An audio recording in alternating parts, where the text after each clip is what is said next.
अस्सलामुअलैकुम बिस्मिल्लाहिर्रहमानिर्रहीम और फिर अस्सलामुअलैकुम जनाब। आज हम बना रहे हैं आपके लिए जो चीज़ उसको देखकर और सुनकर शायद हो सकता है कि बहुत सारे लोग जो हैं वो कोई नाक मुंह चढ़ाएं, लेकिन जो है ये आलू गोभी हम बनाने जा रहे हैं।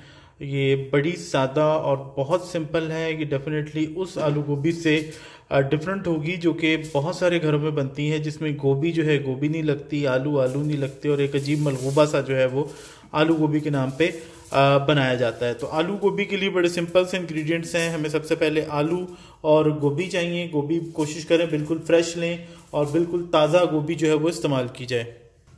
अच्छा जनाब, इसके लिए हमारे पास हैं आधा किलो आलू बिल्कुल आप वो लें जो मीठे ना हों, सही वाले आलू हों, फीके आलू हों। और गोभी का जो फूल है वो तकरीबन 3 पाव का था और उसमें से कट कटा के जो है वो गोभी इस साइज़ की ये निकली है। और उसका साइज़ जो है वो हमने इस तरह के बड़े बड़े टुकड़े जो हैं वो काटे हैं। आप देख सकते हैं कि ये गोभी का साइज़ है। उसके बाद हमें चाहिए बाकी चीज़ों की तरफ आते हैं। ये है प्याज, तकरीबन एक मीडियम साइज़ का, और थोड़ी सी हरी प्याज बची हुई थी घर में तो वो भी हमने साथ ही रख ली है। एक मीडियम साइज़ का अनियन है जिसको हमने स्लाइस कर लिया आपके सामने। 1 से 2 आप टमाटर ले सकते हैं, उसको भी क्यूब्स की शक्ल में कर लिया। उसके बाद सिर्फ सिंपल से 3 या 4 इंग्रेडिएंट्स हैं और यही 3 या 4 इंग्रेडिएंट जो हैं वो हर खाने की जान होते हैं। नमक, मिर्च, हल्दी हर खाने में जाता है, वो मौजूद है। अदरक है, ज़ीरा है और ऑयल है। क्वांटिटी में इनकी बता दूं आपको, आधा कप ऑयल है, 1 टीस्पून ज़ीरा है और तकरीबन 1 टेबलस्पून ईच जिंजर गार्लिक है कुटा हुआ, 1 टेबलस्पून कुटी हुई मिर्चें हैं। लाल मिर्चें जो हैं वो साबुत ना या कुटी हुई इस तरह से इस शक्ल में ले लें, पिसी हुई इस्तेमाल ना करें। पिसी हुई से टेस्ट और तरह का होता है, इससे ज़रा ज़्यादा अच्छा आता है। और ये 1 टीस्पून हल्दी है और नमक जो है एज़ पर योर टेस्ट आप यूज़ कर सकते हैं। हमने तकरीबन 1 टेबलस्पून ली है। और इसके साथ ये जो चीज़ है ये सबसे ख़ास है, ये है फ्रेश धनिया और फ्रेश गार्लिक, सॉरी जिंजर और हरी मिर्चें। ये 3 चीज़ें जो हैं वो गोभी की जान है। गोभी चाहे आप गोश्त के साथ पकाएं, आलू के साथ पकाएं, इन 3 चीज़ों का एंड में डालना बहुत बहुत बहुत ज़रूरी है। तो स्टार्ट करते हैं। अच्छा जनाब, इसमें हमने डाल ली है प्याज और ऑयल, दोनों चीज़ें डाल ली हैं। ऑयल जो है वो हल्का हल्का गर्म हो गया था तो अब इसको हल्का सा हमने सौते करना है। जनाब ये प्याज जो है अब ये सौते हो चुका है, आप देख सकते हैं ये इसकी शक्ल है। और ये अब हम इसमें डालेंगे ज़ीरा। 1 मिनट से भी कम में ये सौते हो जाएगा, मीडियम आंच है, इसको बहुत ज़्यादा तेज़ नहीं है। ये चला गया ज़ीरा। ज़ीरे के बाद जिंजर गार्लिक, इसको थोड़ा सा भूनेंगे ताकि इसका जो कच्चापन है वो ख़त्म हो जाए। जी व्यूअर्स, तकरीबन इसको हमने 30-40 सेकंड भून लिया है। बस इसका कच्चापन थोड़ा ख़त्म करना है। और इसके बाद इसमें नेक्स्ट इंग्रेडिएंट जो है हल्दी। हल्दी के बाद इसमें जाएंगी कुटी मिर्चें और साथ ही इसमें सब्जी।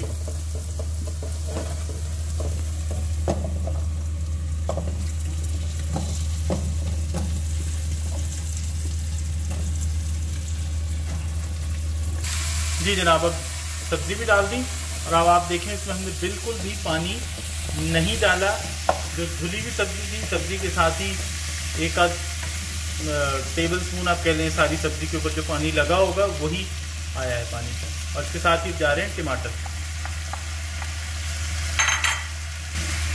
सब कुछ तमाम इंग्रेडिएंट जो हैं वो अंदर जा चुके हैं। इसको मिक्स करेंगे।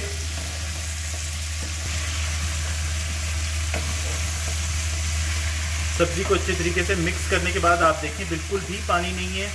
इस सब्जी का अपना पानी निकलेगा और ये अपने पानी में, अपने पानी की स्टीम में पकेगी।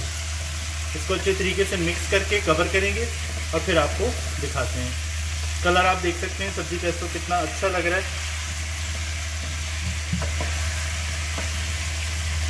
सब्जी को हमने कर लिया मिक्स और अब इसको लगाएंगे ढक्कन और ढक्कन के बाद इसको दे देंगे दम।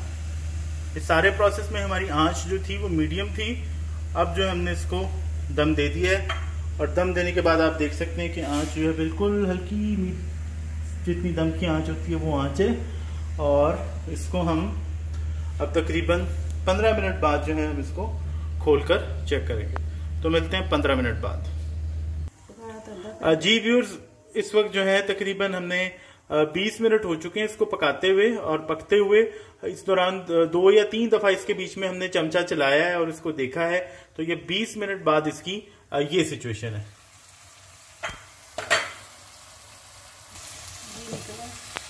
हाँ, ये देखें कि ये आलू जो इसकी निशानी सबसे बड़ी है कि एक तो ये घी बिल्कुल अलग है और आलू जो है वो गल चुके हैं। आप देख सकते हैं कि आलू जो है वो गल चुके हैं। तो ये है जी हमारी आलू गोभी बिल्कुल तैयार। 15 से 20 मिनट इसको हमने पकाया है। 20 मिनट डिपेंड करता है गोभी और आलू के गलने के ऊपर। तो बीच में 1-2 दफ़ा इसको हिला लें। निशानी इसकी ये है कि घी बिल्कुल अलग हो चुका है, भुन चुका है और आलू जो है वो गल चुके हैं। तो ये है आलू गोभी। अच्छा, इस टाइम के ऊपर एक काम आप कर सकते हैं। बहुत सारे लोगों को गोभी की जो एक ख़ास स्मेल है वो पसंद नहीं है।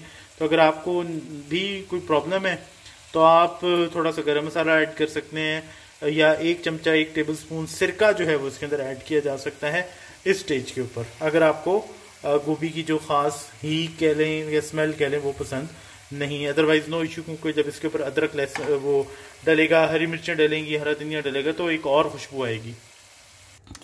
जनाब, ये है हमारी धुआं उड़ाती ज़बरदस्त सी आलू गोभी तैयार है। शक्ल से भी आप देख सकते हैं बिल्कुल एक मलीदा या मलगूबा जो है वो तैयार नहीं हुआ। गोभी आलू जो है फुल गले हुए भी हैं और अपनी जगह कायम दायम भी हैं। थोड़ा सा हम डालेंगे इसके ऊपर गरम मसाला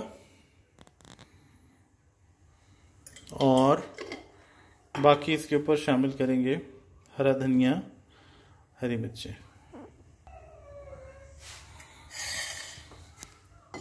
तो ये है जी जनाब फाइनल लुक आलू गोभी की। लुक एंड फील का लफ्ज़ बोलते हैं लुक, तो आप देख सकते हैं। फील शायद नहीं कर सकते, फील हम कर रहे हैं इस वक्त। बहुत ज़बरदस्त, बहुत खुशबूदार। इसको आप सर्दियों में देसी घी वाली रोटियों के साथ खाएं, बहुत अच्छी लगेगी। गर्मियों में भी अब तो गोभी अवेलेबल होती है तो आप गर्मी में भी इसको बना सकते हैं। तो आई होप आपको पसंद आई होगी। अपने फीडबैक से ज़रूर बताएं। Thank you. अल्लाह हाफ़िज़।